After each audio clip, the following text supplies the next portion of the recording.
दिनांक 8 मार्च 2025 को अंतर्राष्ट्रीय महिला दिवस के अवसर पर भाजपा जिला कार्यालय हाथरस पर आयोजित महिला सम्मेलन एवं सम्मान समारोह की अध्यक्षता की, जिसमें मुख्य अतिथि के रूप में माननीय सदर विधायक श्रीमती अंजुला सिंह माहौर जी रही। महिलाओं की हर क्षेत्र में सहभागिता, आर्थिक सशक्तिकरण तथा भेदभाव की रोकथाम को सुनिश्चित करने के उद्देश्य से मनाए जाने वाले अंतर्राष्ट्रीय महिला दिवस की समस्त देश व प्रदेश की माताओं बहनों को हार्दिक शुभकामनाएं।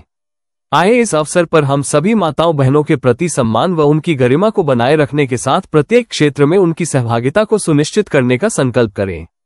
कार्यक्रम में मां शून्य माननीय सांसद श्री अनूप प्रधान वाल्मीकि जी, विधायक श्री वीरेंद्र राणा जी, ब्लॉक प्रमुख श्रीमती पूनम पांडे जी, जिला अध्यक्ष महिला मोर्चा सुनीता वर्मा जी एवं सभी सम्मानित मातृशक्ति पार्टी कार्यकर्ता पदाधिकारी उपस्थित रहे।